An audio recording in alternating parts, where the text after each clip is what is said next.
Hey everyone, welcome back.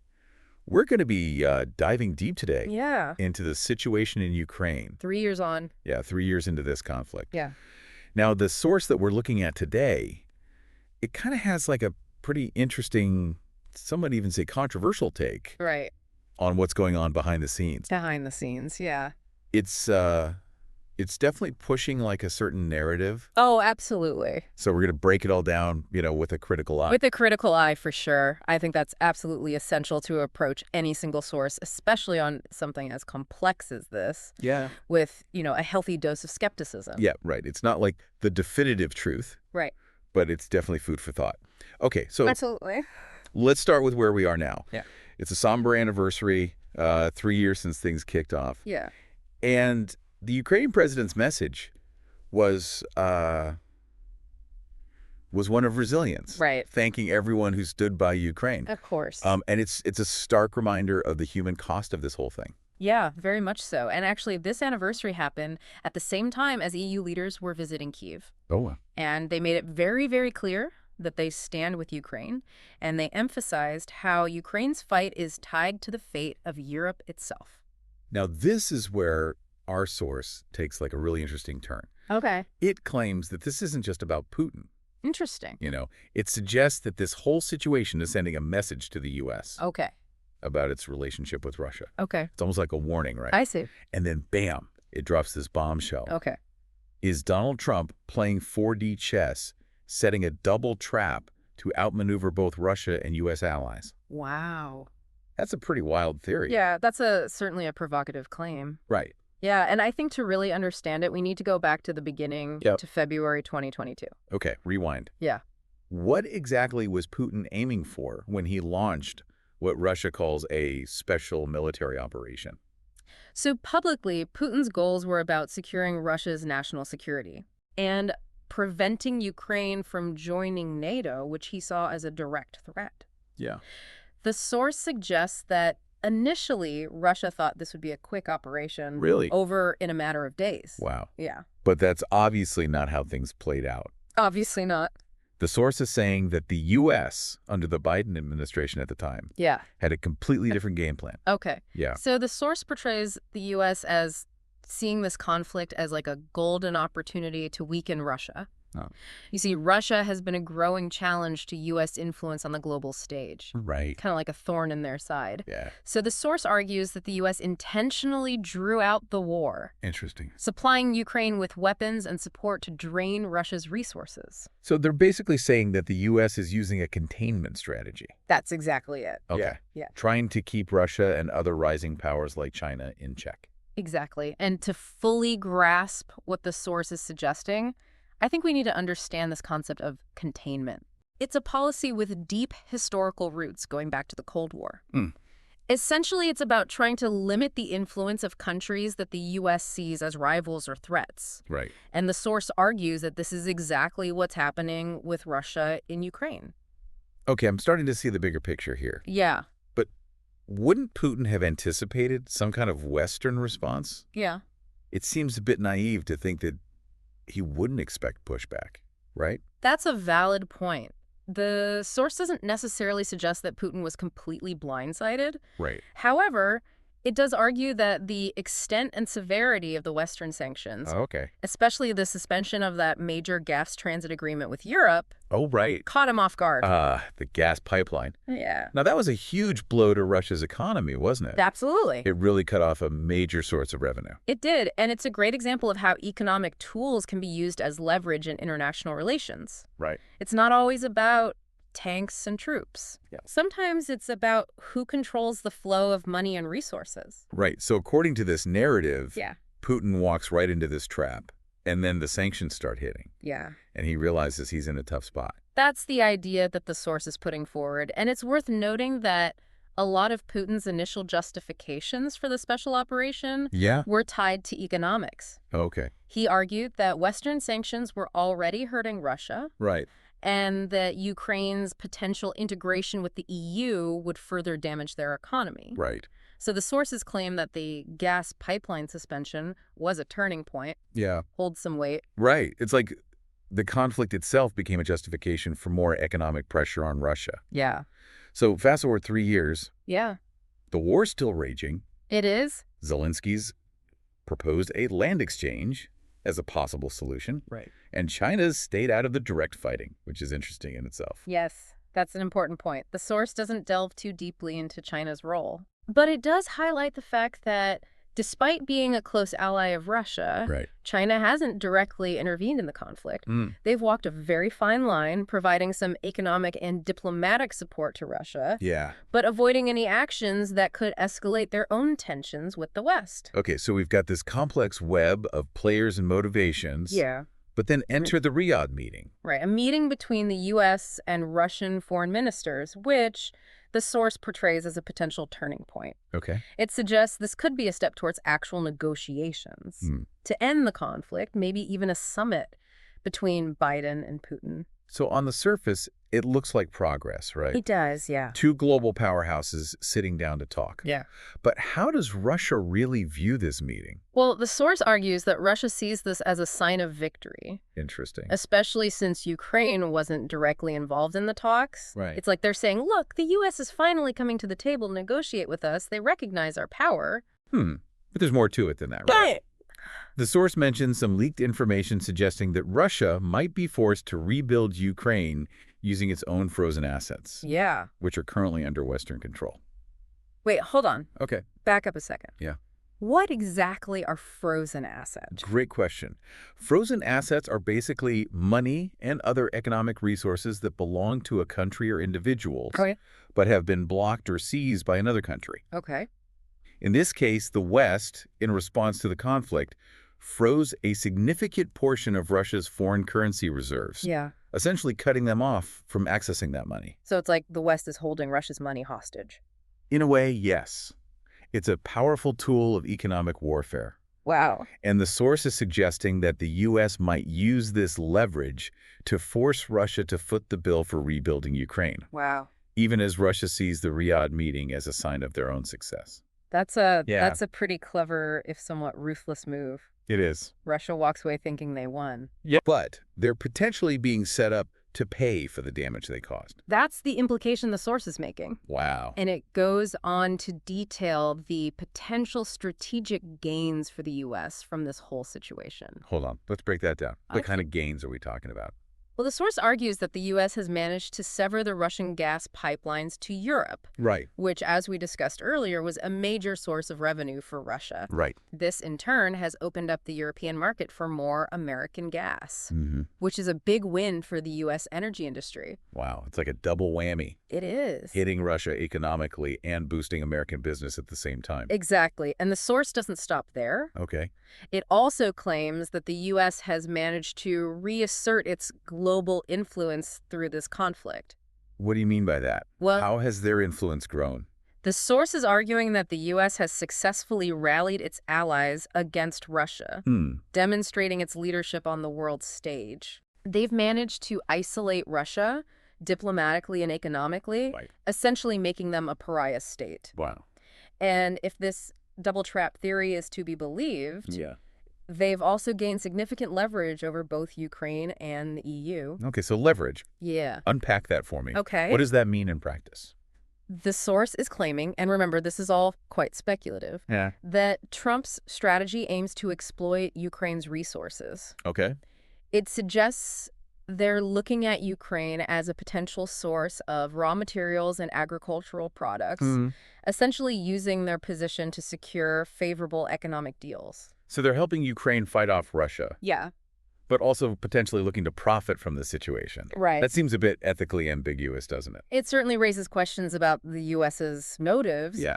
And it's not just Ukraine that they're allegedly looking to leverage. Right. The source also claims that the U.S. wants to maintain European dependence on their leadership. Right. Just like during the Cold War. So it's like they're trying to pull the EU back into their orbit, preventing them from becoming truly independent on the world stage. That's precisely what the source is suggesting, and this ties back to that concept of strategic autonomy that we Yeah. touched on earlier. Yeah.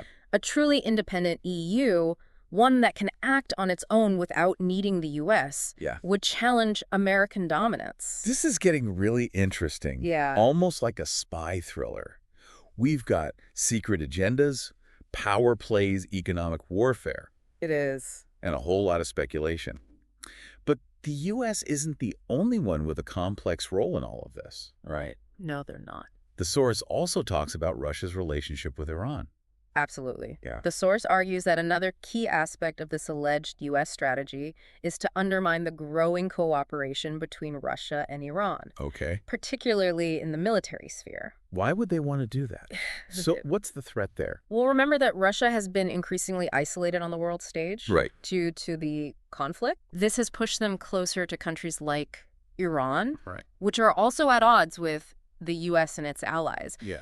The source suggests that the U.S. sees this growing alliance as a potential threat to their interests in the Middle East and beyond. So they're trying to drive a wedge between Russia and Iran. Exactly. It's like they're playing chess on multiple boards simultaneously. Precisely. And it raises an interesting question. Yeah. Is the U.S. deliberately trying to de-escalate the Ukrainian conflict to free up resources and attention to focus on Iran? That's a fascinating idea. Yeah. It would certainly fit with this double-trap narrative. It would. Russia thinks they're winning, but the U.S. is already planning their next move. Right. Shifting their focus to another geopolitical chessboard. And this brings us back to those negotiations in Riyadh. Right. Russia might be viewing them as a successful end to the war, a chance to declare victory and walk away with some concessions. Yeah. But the U.S., if this source is to be believed, might see them as an opportunity to exploit the situation, using their leverage to reshape the geopolitical landscape in their favor. Wow. So much intrigue. Yeah. It's almost impossible to know what's really going on behind the scenes. Yeah. What are your thoughts on all of this so far? Well, it's important to remember that we're dealing with a lot of speculation here. Right. This source is presenting a particular interpretation of events. Yeah. And while it's certainly thought-provoking, we need to be cautious about accepting it as the absolute truth. Right. It's just one piece of the puzzle. Exactly. And that's what makes analyzing these complex situations so fascinating and so challenging. Yeah. There's rarely a simple answer, a single narrative that explains everything. Well, I'm definitely hooked. This is like watching a geopolitical thriller unfold in real time. We've got secret agendas, hidden motives, a whole lot of unanswered questions. But I have a feeling we're just scratching the surface here. You're absolutely right.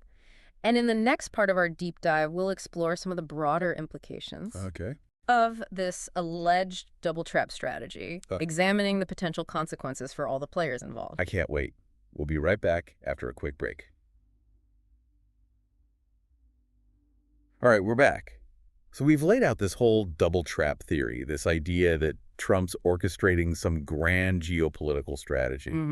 But let's be real, this source doesn't exactly offer like a smoking gun, right? You're right to be skeptical. The source itself doesn't provide like concrete evidence directly linking Trump to every specific event that it describes. It's more like they're interpreting these events through a particular lens, a specific view of how Trump approaches foreign policy. Okay, so it's more of an educated guess than like a proven fact. Yeah, I think that's a fair assessment. But even if we take it with a grain of salt, it still raises some interesting questions. Oh, absolutely. Like, what are the ethical implications of a powerful country manipulating international events for its own benefit? It's a bit unsettling to think about, isn't it? Absolutely. It forces us to confront some uncomfortable truths about the nature of power. Yeah. And it challenges us to really think critically about the information we're consuming, the narratives we're being presented with. Because let's be honest, in this age of information overload, it's easy to get swept up in a compelling story. It is. Even if it's not the whole picture. Right. We have to be careful not to fall into that trap ourselves. Right, exactly. And that's why it's so crucial to seek out diverse perspectives, to challenge our own assumptions, and to remain open to the possibility that the truth might be far more nuanced than any single narrative can capture. Well said. So let's try to untangle this a bit more. Okay. The source is basically saying that the U.S. is acting out of pure self-interest, putting its own power and influence above everything else. Right. But isn't that kind of how powerful countries have always operated? There's certainly a long history of powerful nations acting in their own self-interest. Right. But what's striking about the source's interpretation is the level of calculated manipulation that it attributes to the U.S. Right. It suggests like a deliberate effort to exploit this conflict for strategic gain. And they're particularly critical of how this alleged strategy impacts both Ukraine and the EU.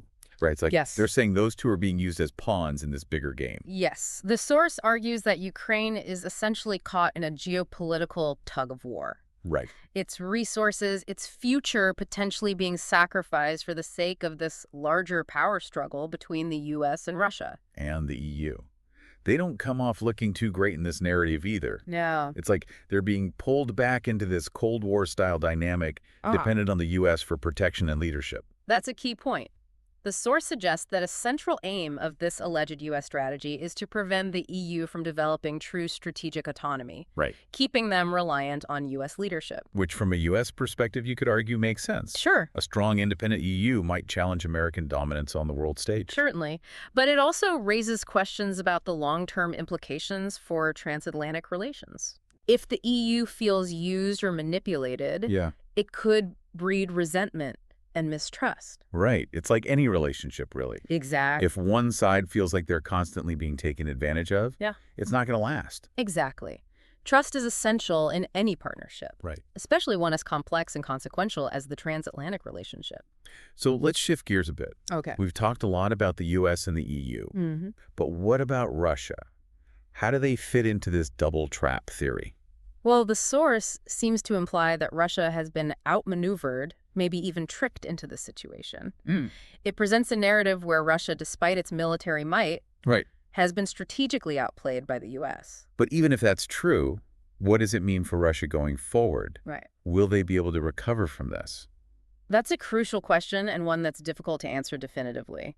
The source itself doesn't delve deeply into the long-term consequences for Russia. Right. But it does suggest that they've suffered significant setbacks both economically and geopolitically. Like we were talking about earlier, those sanctions have really taken a bite out of their economy. They have. And the longer the conflict drags on, the harder it'll be for them to recover. Exactly. The war has also damaged Russia's international reputation, Right. making it harder for them to engage with other countries on equal footing. Yeah. They've been isolated diplomatically, and many countries are wary of doing business with them for fear of repercussions. It's almost like they've been painted as the villain on the world stage, right?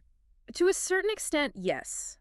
The Western media in particular has been very critical of Russia's actions in Ukraine, portraying them as the aggressor. Right. This has shaped public opinion in many countries, Yeah. making it difficult for Russia to present their side of the story. It's a reminder that perception matters in international relations. It does. It's not just about what you do, it's about how others perceive your actions. Absolutely. And that's something that Russia's going to have to grapple with in the years to come. Rebuilding their reputation and regaining international trust will be a long and difficult process. So we've got the U.S., Ukraine, the EU, and Russia all tangled up in this web of intrigue. Yeah. But there's another player in this narrative that we haven't touched on much yet. Right. Iran. Right. The source brings up Iran towards the end, suggesting that a key aspect of this supposed strategy is to undermine Russian-Iranian cooperation. Right. It argues that the U.S. wants to cool down the Ukrainian front so it can focus on containing Iran's nuclear ambitions. Which, if you think about it, adds another layer of complexity to this whole situation. It does. It means the U.S. potentially has multiple interconnected geopolitical goals at play simultaneously. Exactly. It highlights the interconnectedness of global affairs and the fact that conflicts rarely exist in isolation. Right. Actions taken in one part of the world can have profound ripple effects elsewhere. It's like a giant game of chess with pieces moving across multiple boards. That's a great analogy. And in this game, the stakes are incredibly high. We're talking about global power dynamics, national security, and the potential for conflict on a massive scale. So let's bring it back to this central question. Okay. Is this double trap theory credible, or is it just a convenient narrative to explain away complex events? That's the million-dollar question, and ultimately it's up to each individual to weigh the evidence and form their own conclusions. But even if we take this source with a grain of salt, it does raise some important points to consider. It does. Like, what are the ethical implications of a powerful country manipulating international events for its own benefit? Yeah. And what does this tell us about the current state of global affairs? It certainly challenges us to think critically about the role of power in the 21st century. Yeah. Are we moving towards a more multipolar world where power is more evenly distributed? Right. Or are we seeing a resurgence of great power competition where countries like the US and Russia are vying for dominance? These are big questions, and I don't think there are any easy answers. You're absolutely right. But that's what makes these kinds of discussions so important. Yeah. We need to be asking these tough questions, grappling with these complex issues, and engaging in thoughtful dialogue. Yeah. Because the decisions that are being made on the world stage today will have profound implications for all of us Right. for generations to come. That's a sobering thought. Yeah. But it's also empowering in a way. Yeah. The more informed we are, the better equipped we'll be to navigate these challenging times. Exactly. Knowledge is power. Okay. And the more we understand about the forces shaping our world, the better prepared we'll be to face the challenges and opportunities that lie ahead. Okay, so we've really gone down the rabbit hole with this double trap theory. Yeah. We've talked about like the potential motives, the power plays, the ethical questions. Yeah. But where does this all leave us? What's the big takeaway for our listeners? Well, I think it's crucial to remember that the source we've been unpacking offers a very specific and highly speculative take on this conflict. Why? It's one perspective among many, not necessarily like the ultimate truth. Right, it's like we've been looking at a puzzle, but maybe through a colored lens. Yeah, There could be pieces missing, Yeah. different ways to fit it all together. exactly. And that's both the beauty and the challenge of trying to understand these complex geopolitical situations. Yeah. There's rarely a simple answer, Right. a single narrative that explains everything. So for our listeners, someone who wants to really make sense of what's happening in Ukraine, what are like the key things to keep in mind? I'd say the most important thing is to recognize that there are multiple perspectives at play. Right. Every actor involved, from the US and Russia to Ukraine and the EU, Yeah. they all have their own interests, their Right. own motivations, their own interpretations of what's happening. It's like that saying, where you stand depends on where you sit. Precisely. Mhm. And second, we can't forget about the potential for bias and manipulation in the information we consume. Yeah. As we've seen with this source, even something that looks like a factual account can be shaped by specific agendas. So healthy skepticism is key. Yes. Don't just accept a story at face value, no matter how compelling it might seem. Right. Always ask who's telling this story. Right. What's their angle? Exactly. Question everything, seek out different sources, try to understand the underlying motivations Yeah. and the power dynamics at play. Yeah. It's like being a detective, piecing together the evidence from different sources to get a clearer picture of what really happened. That's a great way to think about it. Yeah. It's not about finding the one right answer. Right. It's about being aware of the different narratives and understanding how they all fit together. And I think it's also crucial to remember the human cost of this conflict. Yeah. Amidst all the geopolitical maneuvering, it's easy to forget that real lives are being impacted. Yeah. Real people are suffering. That's so important. Mm. We can't get so caught up in the strategy and the politics that we lose sight of the human dimension of this tragedy. Well said. It's a reminder that behind every headline, every statistic, there are individuals whose lives have been turned upside down by this conflict. Their stories are the ones that truly matter. Well, we've given you a lot to think about today. What are your takeaways from this deep dive? What surprised you? What do you think the future holds for Ukraine, for Russia, for the global order? We'd love to hear your thoughts. Keep exploring, keep questioning, keep those brains buzzing. Yeah. And remember, the more informed we are, the better equipped we'll be to navigate these complex and challenging times. That's a wrap on this deep dive. We'll be back soon with another fascinating exploration of a topic you want to understand better.